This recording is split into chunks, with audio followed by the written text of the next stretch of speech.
Kwa habari za entertainment, sports, politics. Usisahau kusubscribe our channel Bina TV.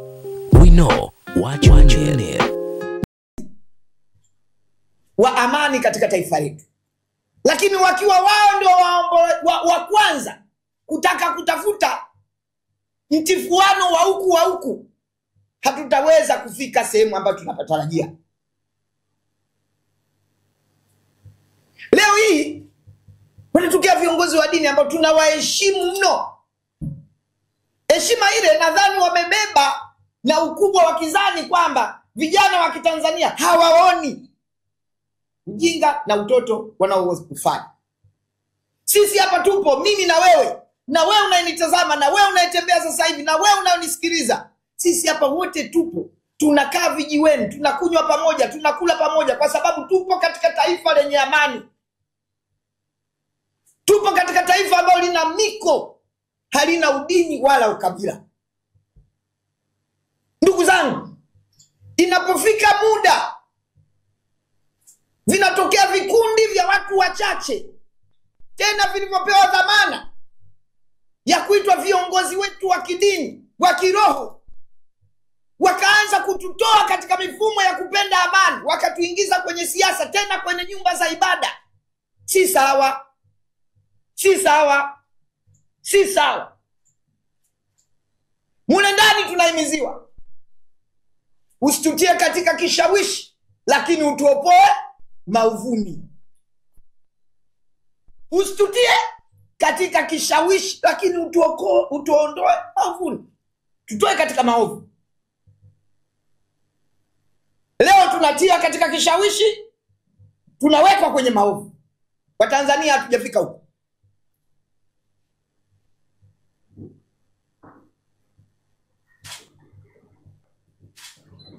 Watanzania bado hatujafika huko.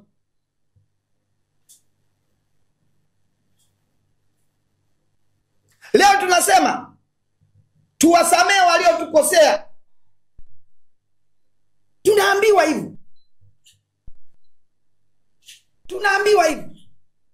Maneno haya tunafundishwa katika nyumba za ibada, ndio ilikuwa elimu ya kwanza ya watoto wetu, ya wazazi, ya ndugu, jamaa na marafiki, kuungana, kuwa pamoja.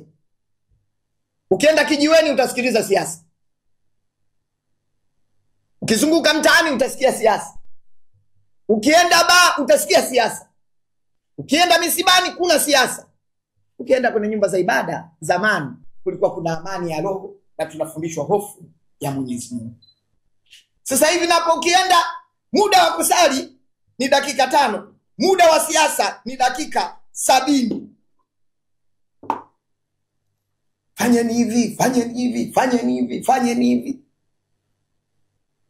Na wanakiruka kile kipengele sasa hivi, heshimuni mamlaka. Mamlaka imewekwa na nani? Na Mwenyezi Mungu. Na mmoja jana nilikuwa namsikiliza, anasema tunakwenda wapi?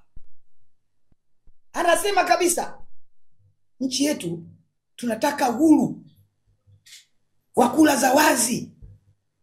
We kula za wazi padri zinakuhusu nini? Wewe kazi lako ni kuliombea taifa hili. Hakuna mtu ambaye anaweza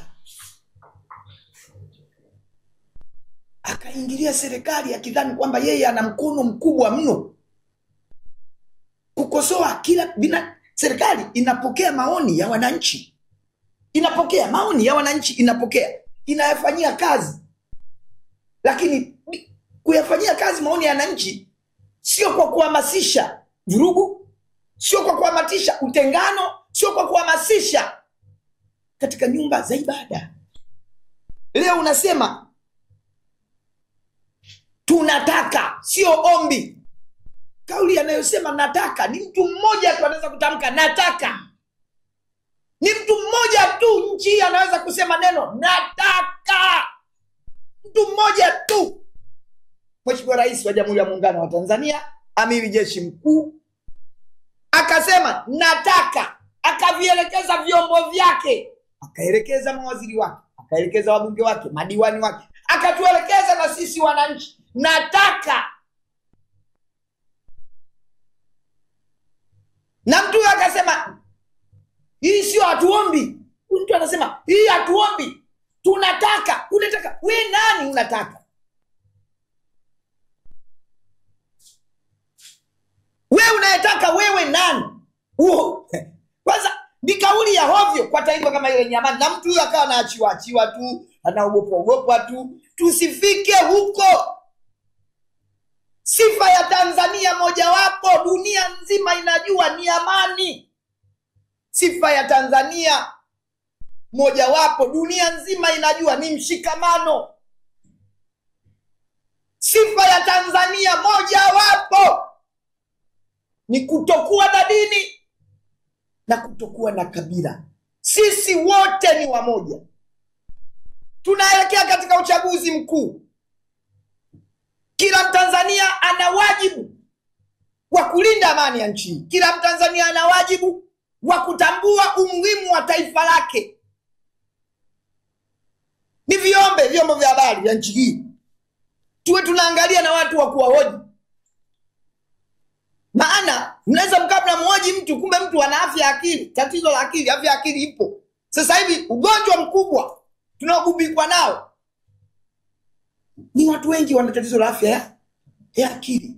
Unaweza kuona mtu kala suti, unaweza kuona mtu ana kipara, unaweza kumuona mtu mrefu mno au mfupi mno, unaweza kumuona mtu anaendesha kilimo kwanza ukazani labda ana akili sana, lakini ana matatizo ya afya ya akili. Na wengi wao, kasoro mimi, wengi wao wana matatizo ya afya. Kwa sababu mtu ambaye hana matatizo ya afya ya akili achezei amani. Mtu ambaye anathamini amani, huyo mtu hana matatizo ya afya ya akili. Leo hii taifa linapumua, nyinyi ni mashahidi. Watu wanacheka, watu wanafurahi, watu wanafanya business zao. Siasa ibaki kama zamani, ijitegemee. Na dini ibaki kama zamani, viwe sehemu la kimbilio letu la kwenda kumuomba Mwenyezi Mungu. Sasa hivi wengi tuna matatizo. Zamani kulikuwa kuna misa mpaka ya kuombea wanafunzi wanaokwenda kufanya mitihani. Zamani kulikuwa kuna misa ya kuombea wagonjwa. Zamani kulikuwa kuna kila dua zilikuwa zinapigwa. Nyie ni mashahidi. Sasa hivi kila mmoja ameona aingie kwenye siasa ndio ajipambazue. Au waamini labda huko kuna waumini wanaweza wakatoka kule wakaja huku. Haiwezekani. Haiwezekani na itawezekana. Naomba niwaombe baba zetu, mama zetu na vyombo vya dini, nyumba za ibada zibadili utaratibu.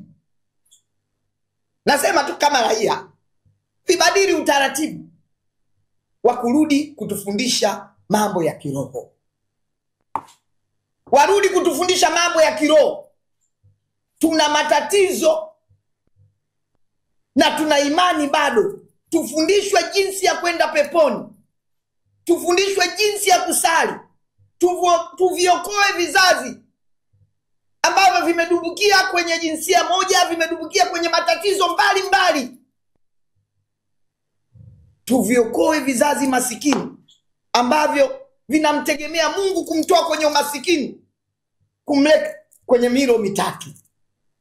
Hayo yote tunategemea kitu kimoja, ni nyumba za ibada ndizo zitakazo tuokoa kufika kwenye kitale hicho. Bila nyumba za ibada, tunapozitegemea, tukianza kuongelea siasa, tutajikuta tunaenda kwenye nyumba za ibada za kishetani ambazo zitaathiri kizazi chetu. Kizazi chetu kina changamoto kubwa, nyinyi ni mashahidi. Leo hii mtoto wako akikwambia na girlfriend unasema Mungu mkubwa. Utamkaripia tu machoni, lakini utaenda chumbani unasema Mungu yeye ana girlfriend.